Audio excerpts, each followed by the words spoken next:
ఈ చీరాల నియోజకవర్గంలో వైఎస్ఆర్ కాంగ్రెస్ పార్టీ అభ్యర్థిగా వెంకటేష్ గారు, టీడీపీ నుంచి కొండయ్య గారు, అడుగు చూసి ఆమంచి కృష్ణమోహన్ గారు ఇండిపెండెంట్ అభ్యర్థిగా బరిలో ఉన్నారు.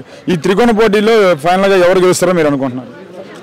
ఈ చీరాల నియోజకవర్గంలోనే కాక రాష్ట్రం మొత్తం మీద జగన్మోహన్ రెడ్డి గారు చేసిన సంక్షేమ పథకాల గురించి పేద ప్రజలందరికీ తెలుసు. అదేవిధంగా జగన్మోహన్ రెడ్డి గారు చేసినట్టు ఈ రాష్ట్రాన్ని అభివృద్ధి చెందినటువంటి ఈ రాష్ట్రం చీరాలే కాదు, ఈ రాష్ట్రం మొత్తం వైఎస్ఆర్ పార్టీ ఘన విజయం సాధిస్తుంది వెంకటేష్ బాబుతో సహా. మరి అటు చూస్తే అన్ని పార్టీలు ఇవన్నీ అలయన్స్గా ఉన్నారు. వైఎస్ఆర్ కాంగ్రెస్ పార్టీ అభ్యర్థి వెంకటేష్ గారు ఉన్నారు. అటు చూస్తే మరి ఆమంచి గారు ఏదైతే ఉన్నారో ఈసారి ఇండిపెండెంట్గా గెలుస్తున్నారు, మళ్ళీ ఒకసారి సింబల్ మీద గెలుస్తున్నారు. మరి ఆమంచి గారు ఓట్ బ్యాంకింగ్ అన్ని కొట్టరంటారా?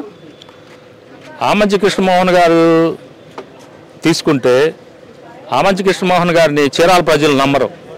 ఎందుకంటే ఇది ఎన్నో పార్టీ కూడా తెలియదు ఆయనకి, ఎన్ని పార్టీలు మారాడు. అంటే కర్ణం బలరామ కృష్ణమూర్తి గారు మారలేదని అనవచ్చు వాళ్ళు.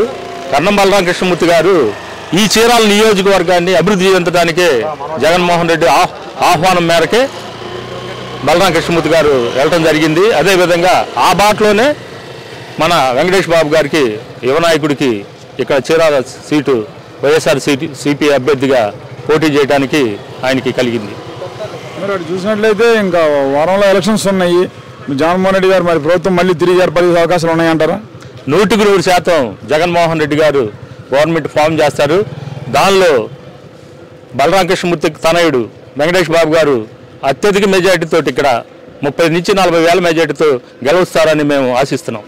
కానీ కూటమి విజయం సాధించింది, జగన్ పని అయిపోయిందని చెప్పి పవన్ కళ్యాణ్ అంటున్నాడు. అసలు పవన్ కళ్యాణ్ అంటే మేము అనకూడదు, అతన్ని ఆ వాడు వాడకూడదు.